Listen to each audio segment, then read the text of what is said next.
What's up, guys? This is, depending on where you get your news, you're either watching this on Kacey's Writer's Life or you're catching it on Inside CKP. One of those channels can include all of us, and one of those, you'll notice that none of us is Kacey except for the fake one. Boy, Kacey. Boy, Kacey. Coming in hot. Kacey. Coming in hot. It's just No, Kacey. Moops, we love you. So we decided, if you can kind of pick it out, this eclectic group that we've put together is what we have almost affectionately dubbed as Kacey's Writers Babies. But we're either going to go with Kacey's Kids or the Cabal of Kacey. And I'm going to leave that one up to a vote in the comments. So as you're watching this video, please let us know which one you like better. We're kind of split on whether or not we're a cult or not. So I guess we'll find out by the end of this show. I'm going to go around the room. Yeah, stay tuned. I'm going to go around the room real quick. And because one of our members is having an existential crisis, we're going to go with her last. But we'll start with Marisa. Definitely not me. Yeah, definitely not you, Melissa. I'm going to come to you last. Right. Marisa, go ahead and introduce yourself real quick. I know most of the fans probably know most of you guys pretty well, and I'm kind of the oddball out here, but go ahead. Yeah, I'm Marisa Wolf. I write science fiction and fantasy. I did not prepare a statement, obviously, so did that really well. We're supposed to say like why we're here, right, Shady? Yeah, we could jump if you want to do a quick account. We'll start with your side of how Kacey first twisted your arm, as it were. Yeah. I've been writing with Kacey since late 90s, early 2000s. We will not be doing time math, so I'm not going to tell you how long ago that was. And this is a very important rule. And when Kacey made the decision to, I've been writing for a long time. I'm going to make money on it. I'm going to be published. I was like, cool, that's awesome, man. And so she would send me her stories, and they were awesome, of course. And then she sent me this one about assassin cats, and she was like, yeah, what did you think? And I was like, oh my god, it's awesome, like these are so cool, I like this thing, I like that thing. She's like, do you want to write a novel about it with me? Hey. No, there was no hey. This was pre-hey. No hey. This was just, did you like my story? Awesome. Oh my god, that's so cool. How about you write a novel about it with me? I was like, oh yes. So that's nice. Yes. And that's one way to jump into it. And I should probably add for our audience the couple of warning statements here. We are going to both rag on and absolutely dote on Kacey Ezell while we're doing this. Just understand that it all comes from a place of love, and that I don't actually mean she is that mean to us, but I'm gonna portray it that way. So you may as well just accept it. Joy, why don't you give us your story?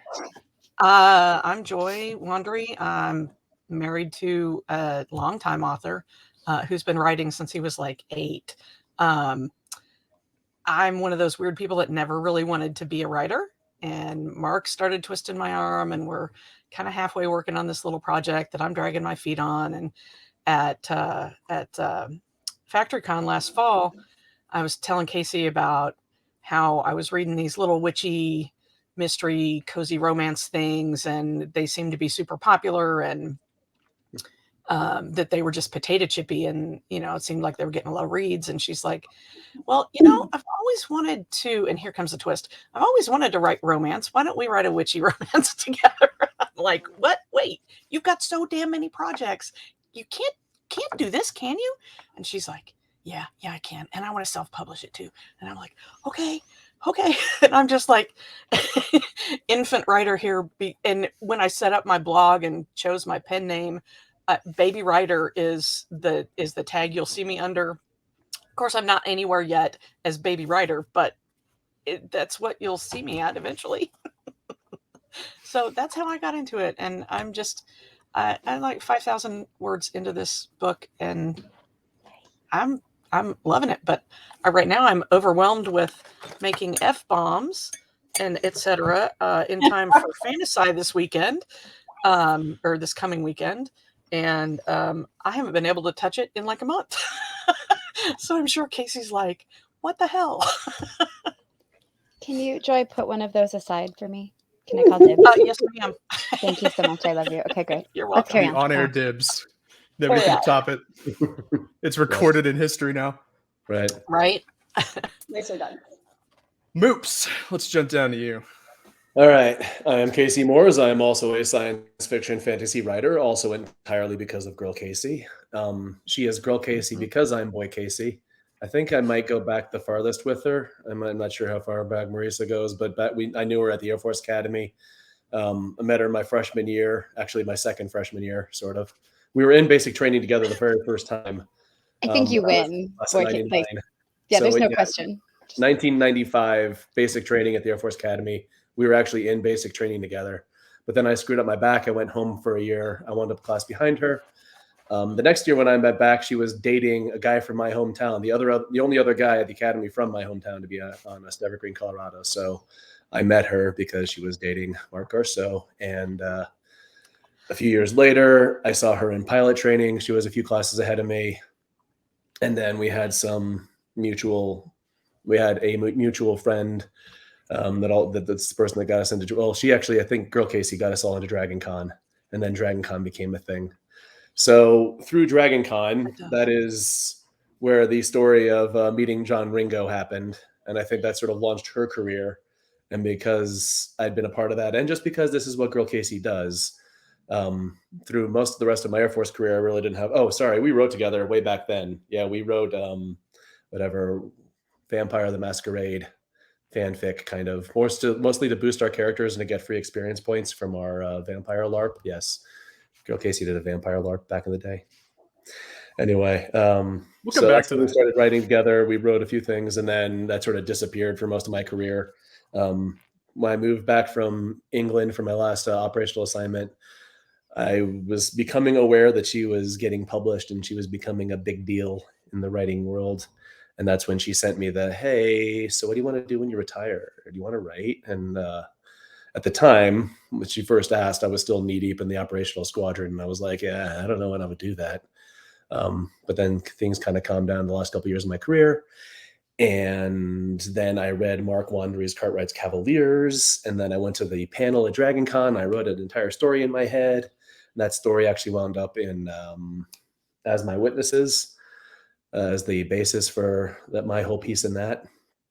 And so then she invited me to write in the Cat Sassin anthology, Negotiation. I wrote Blind Fury, and it kind of took off from there, as these things do. It sort of escalated fast.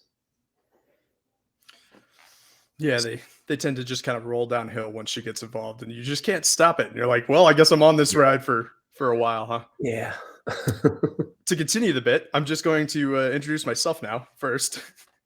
So I'm Shady. For those of you who watched my interview with Kacey a couple weeks ago now, I covered most of this story. I only have 2 published short stories and 1 more coming out here in May, along with a few of you here in this room. Right? It always starts that way. It's like crack. I mean, can I say that? Okay. Anyway,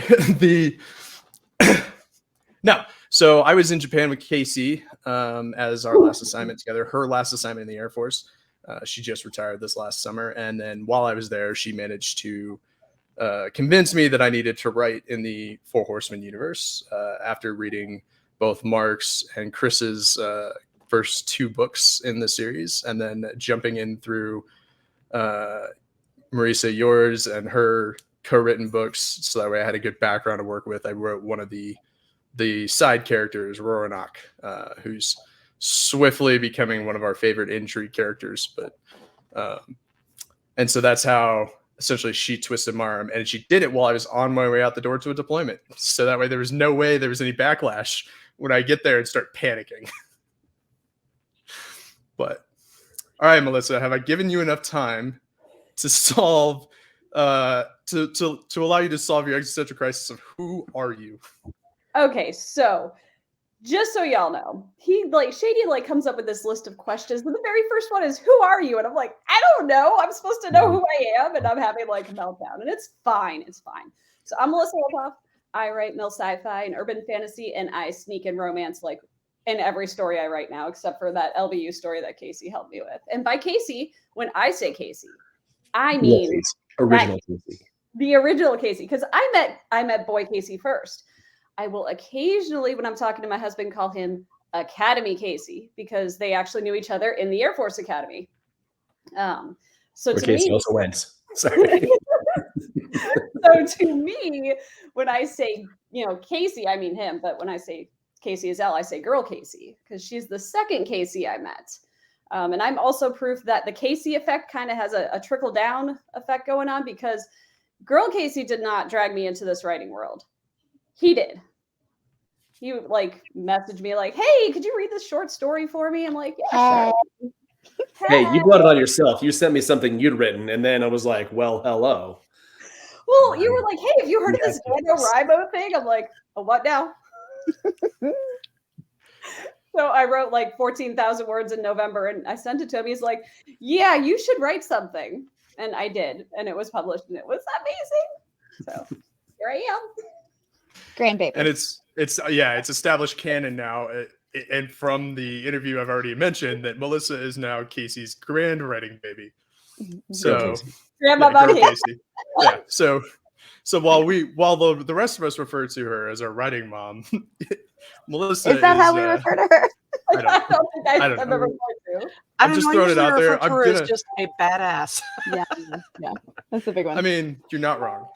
You're not wrong. I more see her as the godfather going, I would like to make you an offer you can't refuse.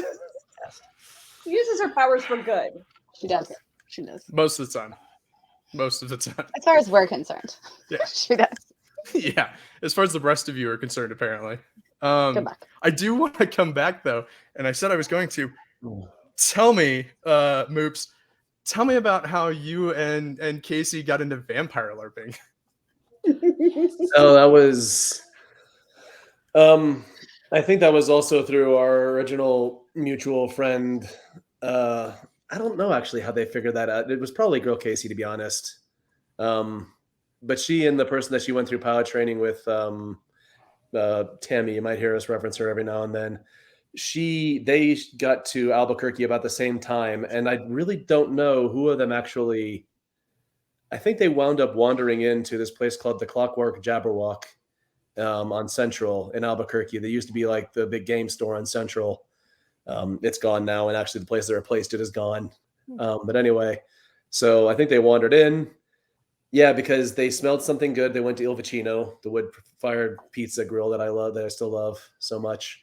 And then 2 doors down was the Clockwork Jabberwock. They wandered in there, and then they found out that this thing was happening, and then they became vampire LARPers. And the first time I came out to visit, they're like, "So this is what you're doing this weekend?" Amazing. I was like, "All right." So yeah, that was fun. That was a time. Not sure if I can expound much more than that. Sorry. I was waiting. I was just waiting. I love it. I love it. Vampire LARPing. I didn't even know that was a thing. But yeah, I guess if you could think about it, it works. Funny story. The guy running the game, I played an assassin. The guy running the game, when I first showed up, I was like, "Hey, can I have a couple grenades?" And he was like, "Yeah, whatever. You're probably never going to use them or anything, right?" And I was like, "Yeah, no, totally. I totally used them." Nice. I mean, it's like Chekhov's grenades. If you have them, you have to use them. I mean, it's grenades. It's a rule. It's a rule. Anyway. Yeah. Fun times. Yeah. Listen. Is there anything anybody else kind of wants to expound on as part of their experience there? I know we kind of went through a quick and dirty, but I know Marisa, you've got some good stories. I'm positive of you guys co-authoring. So, well, I mean, the next one is a fun one. The what caused us to question her judgment, right? So, yeah, sorry, no, Steve, and that's kind of where I'm leading into. I'm like, pretty much exactly into what you're. That's where I'm headed. Is the so really, like, what did, like, when she brings this up to you and she grabs your arm and forces it behind your back and she goes, "Yeah, you're gonna do this with me," right? It, again, in a nice way. I mean it nicely, sort of. There's no violence, but okay. There's no actual violence. She just gives you that look, and then she says something to you, and then you go, "I can't say no, can I?" Can't say no. It's not peer pressure so much as you don't want to let somebody down. And Marisa is quite good at that too. Melissa, this is not about me. Yeah, no, I think you learned it from girl Kacey, because nobody can say no to you either. what you're talking about. Look, there's a reason Kacey and I are friends and have been friends for a long time. Yeah. So for me, it was more, I do say it's peer pressure. Like I got asked on a podcast recently, how did I get into writing? And I was like, oh, peer pressure. And the host was like, we haven't had that answer before. And I was like, oh, well, I can introduce you to several people who will have a similar answer. Same story. Yeah, right? Because Okay, it was very much, isn't this such a fun, like, it wasn't even, she was like, what do you think? And it was such a good story. It was her story from the very first 4-H-U anthology, Gilded Cage. And it was incredibly good. And she's like, yeah, so you want to write a novel about it with me? And you don't say no to that question. Like I've been writing since I was 6 and mostly Pern fan fiction. But you know, other things happen sometimes. And so I said, yeah, I mean, if I'm ever going to finish anything, it's probably going to be with a friend. That's what she said. But like that will be the way, right? That'll be the way that I would get it done. And so then I met Mark and Chris and I told them a story about being headbutted by an alligator. And they decided that I could hang with them. But I had to write my own short story. And there were several times while I was writing it that I was like, this is stupid. I can't do this. Like, I'm going to go write about dragons. I'm just going to go over in my corner and play with my imaginary figures that no one will ever see. And Kacey was like, yeah, stop being stupid. Write the story. And I was like, okay. So that was my peer pressure. And I wrote it and it got accepted. And then we wrote Assassin and it has been pretty nonstop since. So peer pressure. Would you say with Kacey, you trusted her judgment? Partly because of that peer pressure, but mostly because you guys are very kindred spirits, right? we are. And yes, yeah. I do. Yeah. In fact, I'm pretty sure the first time we actually met in person, I was like, you are absolutely doppelgangers of each other. It's insane. Practically twins. Spiritual twins. That's how we do. Joy, what caused you to trust her, right? Obviously, it's very recent for you in Factory Con, so... What caused you to go, you know what? I can do that.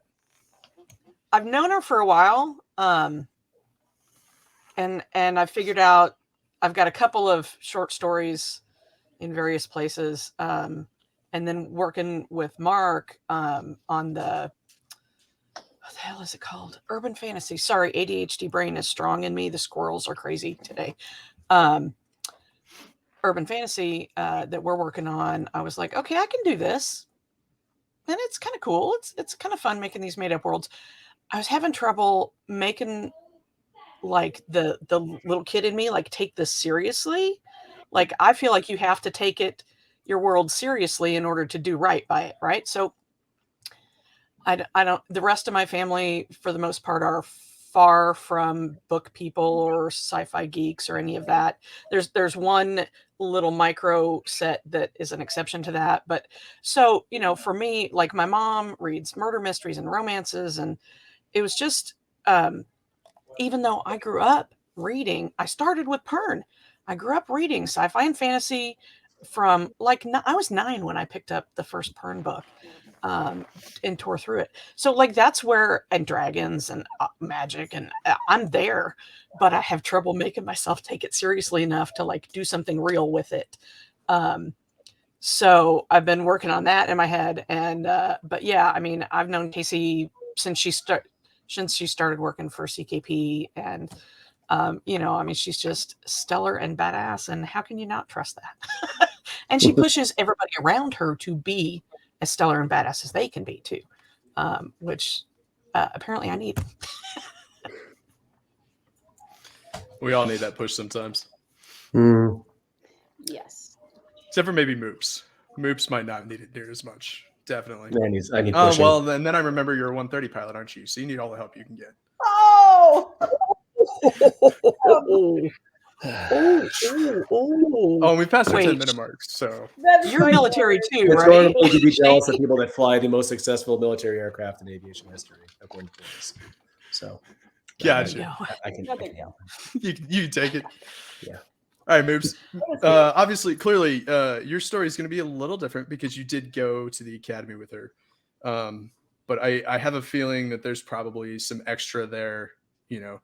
Like we all know her after all of that, so it'd be interesting to hear from you. You know, what caused you to trust her judgment, especially in the prison of trauma bonding of a school that we went to?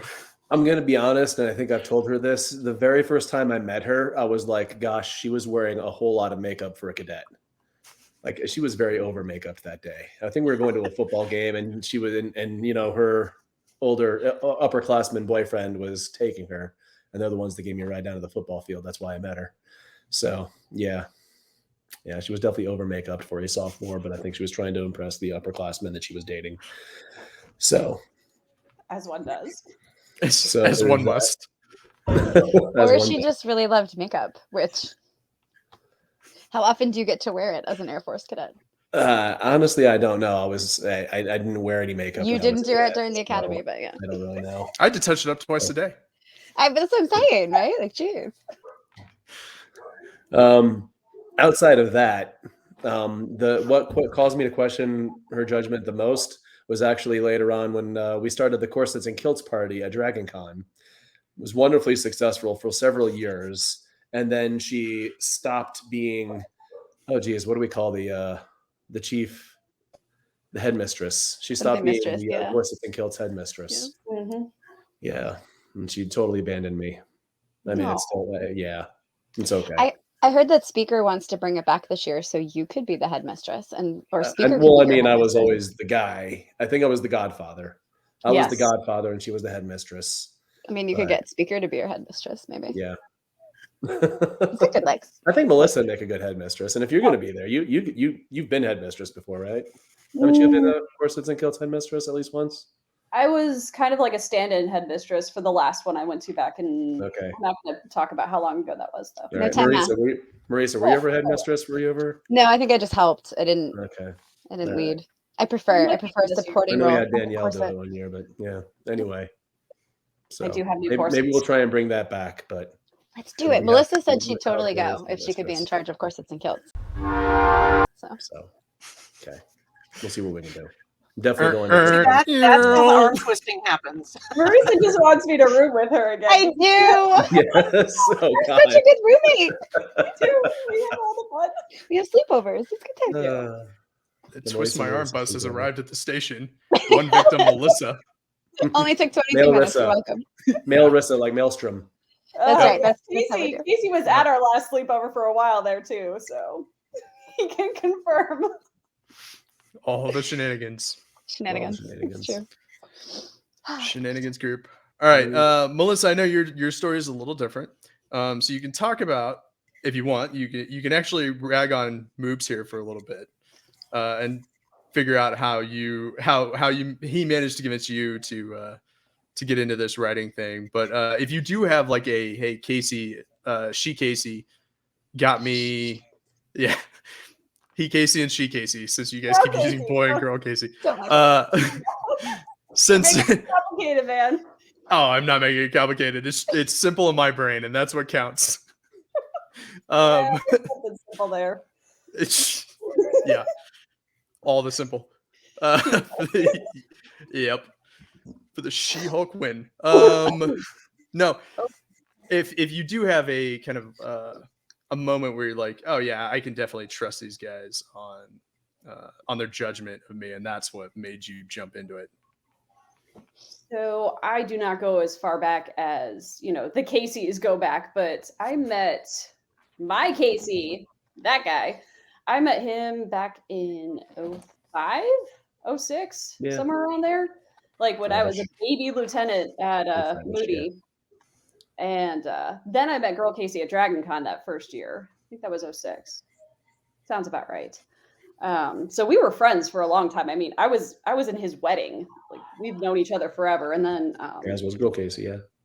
Yep, Girl Kacey was there. And then me and Girl Kacey deployed together. Like, we didn't actually end up in the same. Yeah, that was one of the most random coincidences. It was yeah. So random. We knew we were deploying at about the same time, but we didn't realize we were deploying at the exact same time together. Like, we ran into each other at the airport in South Carolina and it went, oh my God, it's you. So that was a great experience. That was my first deployment. So it made it a lot less scary going across the pond and spending a couple of days at the deed. That was fun. So I've known them for a while. Like I said, Guy Kacey, my Kacey, messaged me after a couple of years of radio silence. Said, hey, read the story for me. So I did. I gave him feedback. NaNoWriMo happened. He's like, hey, you should submit to this awesome open submission call for Wild Stallions with Joy Wandrey and Sheila Kennedy. I'm like, okay. He's like, oh yeah, it's due in 3 weeks. Okay, I can do That's the way to this. do it. My dad actually And you nailed it. Yeah. Well, yes. You work best. This is where we also established that you work best under pressure. So. I do. Because then Jamie Ibsen, he messaged me and said, hey, can you send me a story for We Dare in a week? Sure. Yep. As Jamie does these days. As he is wont to do.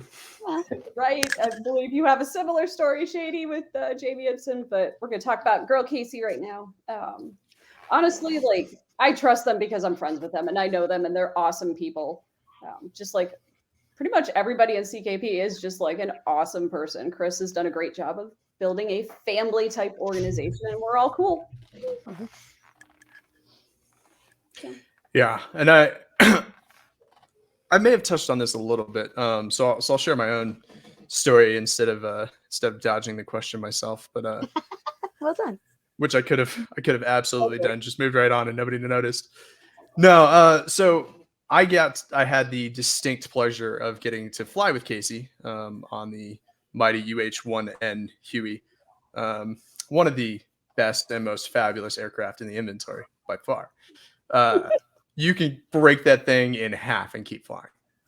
But so it's half, I think. It depends on which half. Yeah, the top half probably not so much. Yeah, the top quarter. Yeah. There's a reason why we call it a Jesus nut. Seems slightly important. Yeah. Yeah, it's slightly important. A little bit. No, so we had met, and again, I'm gonna try and shorthand this a little bit because this story does exist already on her channel.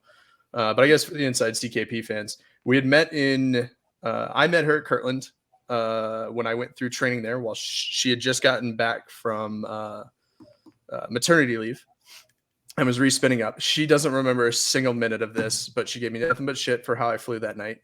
And I was new, so it was relatively deserved. However, that was our first run-in. And then we didn't talk to each other. I heard about her. I knew who she was. But we didn't talk to each other for 3.5 years after that. Oh wow. And then we met in Tokyo. I moved out in June of 2018. She came out in 2019. And then we flew together for several years. And honestly, it was probably more that piece of it, like going to fly with her. And then we were almost always on the same page when it came to how things should work and how flying worked and the things that we deemed important and not important. And then the amount of sarcasm that we threw at everybody around us when that happened. And the amount of co-pilots that were just afraid to approach us when we're in the same room together was kind of a trademark for us. And it was one of those things where it's like, if I've got a dumb question and I know it's a dumb question, I'm not going into that room. I'm going to go find somebody else to ask. So we made entirely sure that, we were the two Huey instructors and evaluators that you didn't really want to mess with. But it's one of those things that when you work together so closely as we did, and then having her and her family over for game nights, once they first got there, we would get together and do tabletop gaming or sometimes a little bit of Jackbox on the TV, whatever, along with other members of the squadron. We got a very tight knit group that way. So what ends up happening is I start DMing a D&D campaign from my own IP, actually. Something that I had set aside for almost 16 years now. I started writing it way back when, and I haven't continued it. I've been meaning to, and I'm going to come back to it eventually. But I decided to kind of test the theory of the world out and let 5 random players, including Kacey, kind of push on the bounds of that world and tell me what works, what doesn't, what fits well in the story, as well as, being able to have a fun D&D kind of mission. And that was where she decided, right when I was going to go deployed, she's going to go, hey, you do really well with this. You improv a lot of this stuff well. You should do this. And to me at that point, you know, she gives me those eyes that she has where she's like, don't disappoint me. And it's like, all right, I guess the answer is yes, I will. And now I'm going to go down to Singapore for a little bit and write this story while I'm in quarantine and turn it in. But I also had to do a lot of research because I hadn't read the 4HU. As previously mentioned, but to me, it was because we had developed that trust previously, and she's always good about making the right call for the right reasons, and sometimes the wrong call for the right reasons. And then you enjoy the consequences of that wrong call, and that's how we end up with this statement: "We meet again. The consequences of my own action." Nice. But yeah, no. So she is a very just a good person, right? When you meet her, there's no question, and I think none of us will say otherwise for that. But that being said, that doesn't mean she also doesn't start some trouble. No. So I'm gonna start again. Marisa, what is your best troublemaking story with Kacey? Oh God. Oh, and don't shake your head like they're all innocent, because I know better. There's a reason why you and her and Melissa are always talking about shenanigans, and why everybody knows that you're just a chaos corner. What? Never. No. Whew. I really should have. I'm sure there are good ones that I would want to share on the internet. Right.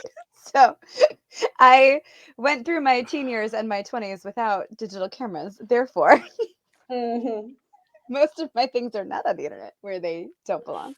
It's good. Shit. Okay. So do I have a good one? I mean, I think it's writing a trilogy of Cat Sasson novels, really, but what trouble? I mean, that is troublemaking in and of itself, but that is money making as well. So you can't be blamed for capitalism. Okay, a win for capitalism, not for shenanigans. Got it. I will. Okay, so this is like shared shenanigans, but one of my favorite things, when I first started going to, maybe the second or third time I went to Dragon Con and hung out with Kacey and the crew, we had Wings and Snark on Sunday night, where we piled into Kacey and her husband's hotel room. Hooters and Snark. Hooters and Snark. Thank you. We're brand agnostic. Good wings are good wings. So, but yes, Sure. it was. I only ever knew it as Hooters and Snark. If you guys have gone to other wings, that's cool. Just like I'm trying to pick through for internet appropriate stories, Kacey. So thank you for your help. They're all internet appropriate. It just depends on who you're talking about wings. Just wings. Yeah, no. I'm just trying to remember things. So Hooters and Snark, in which we would watch things and snark about them while chowing down on wings. So like when you are critiquing somebody with a giant drumstick in your mouth, you're like, oh yeah, that's a mess. You got like sauce all down your face. I laughed so hard that night. Like we just cackled the whole time. And our husbands also cackled the whole time, to the point that we would invite other people sometimes to Hooters and Snark, by being very clear, like the intent of Hooters and Snark is to snark while realizing that you yourself should in fact be the main target of your snarking, because you are covered in Hooters sauce. It's fine. Oh, but I was crossing the line. Sorry. It was great. But no, so that's fun. But I think that's like any time Kacey and I hang out is some of the hardest laughter I have, because we are absurd. And we're usually checking ourselves like, we're not being mean girls, right? No, we're making fun of ourselves. We're good. This is good. So yeah, it's super fun. And it has only gotten more fun over the years as we have added more feral ladies to our writing crew, like Melissa and Joy should expect to get pulled in even more in the future. Yes. And H.Y. Gregor. So we're collecting, because we are feral, the shenanigans. And then, guys are funny too. So I guess guys can also be funny. I don't do funny. I No. do believe You're not funny. Person, an honorary feral lady. Yeah. We do let them be. honorary fire ladies. So there's one. I don't know if it's the most trouble. I'll come back to That's you. fine. I'm gonna come Thank back you. to you for that one. That looked like a good story just crossed your face, and I'm gonna come back to that one. Thanks. I'm good. Joy, I know you've probably got some good stories, especially having been a factory con. Just actually not so much, except staying up late around the fire and bullshitting all night. But that was really more Jeremy's fault. Which way do I need to point? Yeah. Jeremy's fault. He's out there somewhere. Yeah. And people point both ways. It's hard.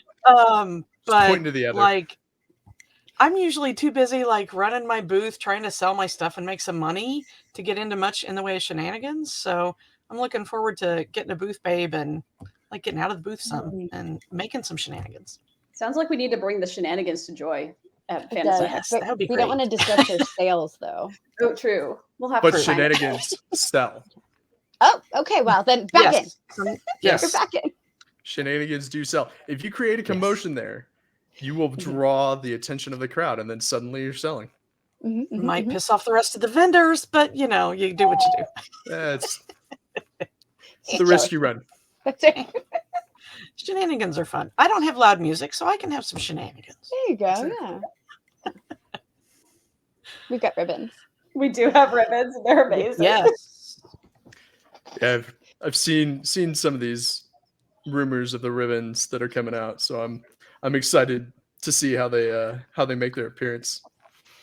I can't wait. Next week. All right, Moops. I know we've actually hit a couple of your stories. You got another one. Well, wasn't necessarily causing trouble, but this is the story that she actually loves to tell the most, and it's also a Dragon Con story. I think this first time she and I actually went to a Dragon Con together, I had just started dating somebody who I am now married to. But anyway, we were all at Dragon Con together. So my girlfriend, now wife, had shown up. We had our room. Girl Kacey flies in. I haven't seen her in a little while, like, months or so or something. And she shows up in the hotel. She introduces herself to my girlfriend, now wife, and she immediately starts taking her clothes off to get dressed for Dragon Con. That sounds right. It's like, hi, I'm Kacey. It's Dragon Con. You like a Dragon Con yet? Sorry. Those are optional. After dark. Yeah. Later, I'll tell you my seminal experience at my first Dragon Con. It was, later. Oh, offline, you guys. Offline. Oh, offline. Yes. I was like later in the video. Why not right now? No. Right. I mean, Now it sounds if you like a wanna great gross out- time. Right. If you want to gross out some people, I'm game. No, the first year that Mark and I went to Dragon Con, we're sitting in the bar at the Hyatt, like you do, just kind of watching the crowd. And I noticed there's this guy in nothing but a very, very short toga, and he's probably close to 80. Rockstar. And him and his lady come and they find their seats, in the bar far away. And like, it's one of those train wrecks that you can't help but look at. You want to look away. You really want to look away, but you really can't. And, his toga's open down the one side, and it's very, very clear that there's nothing but that very short white piece of sheet pretending to be a toga. And I'm like, he's, sitting on this stool. After he left, I flagged down one of the waiters. I said, just FYI, you might want to wipe that down because some guy is basically naked and sitting on it. And he goes, I hate Dragon Con. I'm sure Guy Kacey has never had that problem with a kill. No, never. No, I'm very careful to speak up all that. You wouldn't want to stick to the seat. That would be unfortunate. Yeah. So, is it Melissa's turn yet? Or? It gets real uncomfortable with the kilt when you're a guy too. It's I'm amazed he was able to pull that off, because that would I would start to sit down and go, oh, that's a sensation I didn't need. No, I think this guy must have been a naturist or a nudist or whatever you call him these days, because nothing bothered him. No. He almost fell under the no costume is no costume rule. Oh, wow. I was Naked like, is not a costume. Put some Speedos on or something, you know? The dance cup. No, there At was least nothing. a banana hammock, right? Just do Right? something for us. Something. Make it brightly colored if you want. That's fine. Yeah. Right? Draw attention to it. I don't care. Just Fine. cover up the bits, okay? Okay, and I'm a pagan, and I've been to pagan festivals where nudity, clothing was optional. I'm fine with that in most places, but Dragon Con is not one of those places. For a lot Or of people. it's not supposed Yes, to be for, one of those Yeah, I was yes, gonna for say. some of the people. It kind of. In The that rules, I think, 85,000 crew. the yeah. rules I think there are, it's not supposed to be. Mm. right. But those rules are a lot like guidelines. It's like, like guidelines. body paint does not cover up as much as you think it does. Yeah. Right. No, they know Right. it doesn't. That's Yeah. not a. They know They're they not don't care. confused. They're not confused. They're just No, beautiful. not at all. They can't help it. Yeah. All right, Like Melissa. Casey's in a banana hammock, I'm good. How about your shenanigans, Melissa? Well, We're gonna need a minute to recover from that one. I mean, we might as well stick with the Dragon Con theme here. So my first Dragon Con, of course, it's in kilts. Of course, I wore both because why not both? Why But not? Girl Casey also convinced me and his wife now, or girlfriend now wife, and a few other ladies that we should run around in like little tiny shirts and even tinier Oh God. shorts. I have pictures. I remember this all now. Oh, evidence exists. Evidence exists. Yeah, I mean, And I'm like, yeah, sure, this is fun. It's Dragon Con. It's like a 3-day Halloween party. Why the fuck not? So we're running around in like almost no clothes. We get to get like a little photo op with the crew shadows, which was amazing. And yeah, it was great. It was great. And then, of course, there was my favorite costume with my other Casey with ninja monkeys, which was the exact opposite of that costume because it was like full up like ninja costumes, monkey mask, and like nunchucks and just running around being ridiculous. And it was that was the best costume ever. That's Best costume ever. we need to do that again someday because Yeah, we do. it's so much fun. Maybe this year. 2023. Ooh. Maybe. Still need a gorilla and a banana costume, and just somebody chase the gorilla chasing the banana all around Dragon Con, just constantly. It sounds like you just volunteered. Yeah. Oh, we're doing that. We're doing that on the ski slopes. A friend of mine and I. That's next year's Breckenridge trip. All right. Yeah. So that way you have the banana ski down first, and then the gorilla trying to catch up from behind. Yeah. See how many wrecks we cause while people are like, "What the hell is going on over here?" Did I just see what I thought I saw? Yeah. There was a guy in my hometown that every now and then would just drive around town dressed as a gorilla.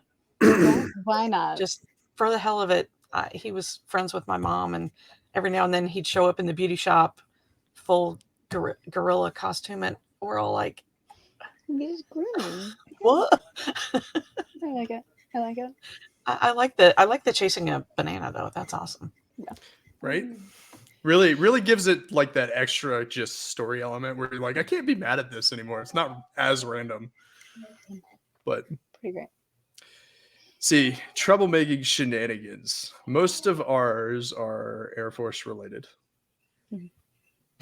Because she and I were mostly friends while we were not going to cons and not available to go to cons. But I'm sure that there will be plenty in the future. But we do have, so we would have the Christmas party, the squadron Christmas party every year. And kind of tied into that a little bit was a naming ceremony for some of our co-pilots. For whatever reason, we decided one year we're going to actually have like a pseudo naming ceremony. And she heard that one of the co-pilots was going to, one of the options for his call sign was Dragon, or it was something similar, Dragonborn maybe. And she would not stand for it. And so we talked a little bit, and she ended up writing a haiku. No, she wrote a whole poem Fantastic. for the reasons why, if anybody deserved the call sign Dragon, it would be her over him. Mhm. And it was probably the best diss of the whole day. And I neglected, and I'll tell you, this is where the shenanigans come in. I neglected to tell her that we threw that out because we were getting his hopes up. because we're going to turn around and call him Chad anyway.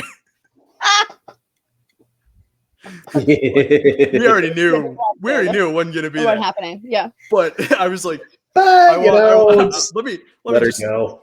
let me just cause this little, let me just drop this little nugget on your desk and let this stew a little bit. And then she showed up and delivered it, and it was amazing.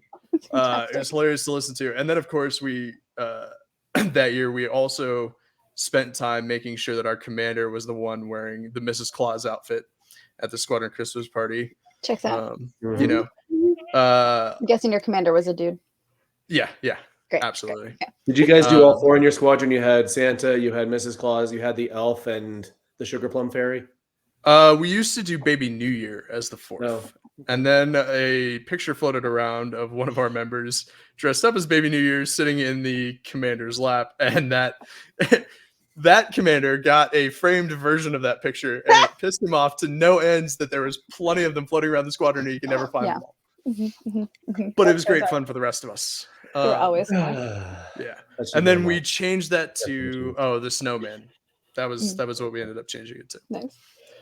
We also had a Grinch in one of my squadrons. That's what it was. Nice. Yeah. No. We had another one. So I am notorious for playing pranks in my squadron. No. Shocking. Yeah. What, No, dude? shocking, right? Yeah. Who would do that? We would go.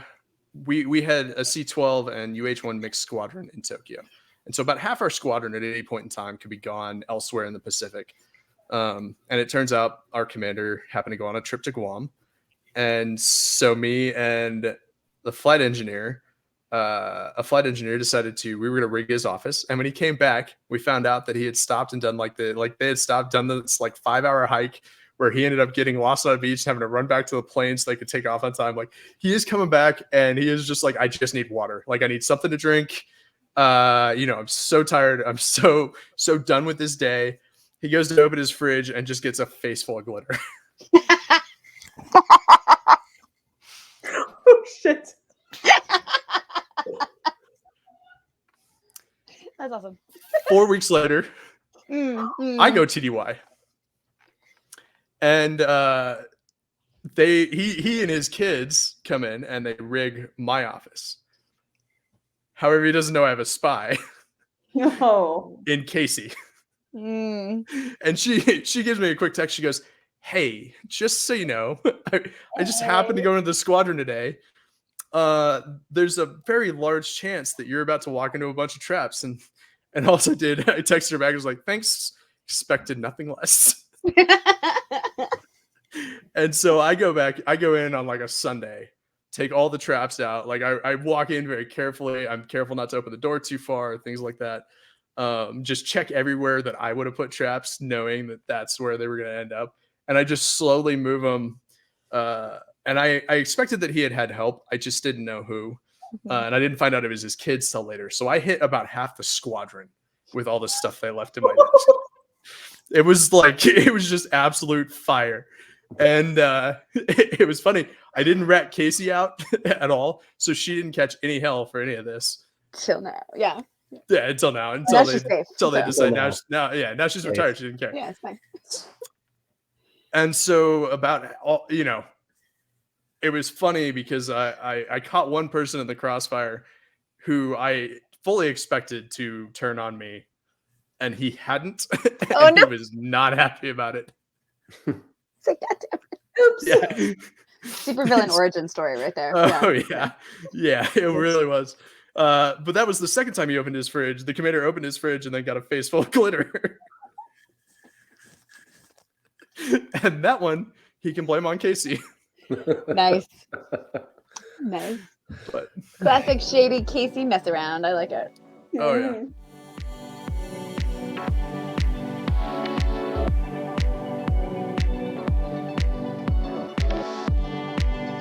Now she's here and she can hear me. Fuck.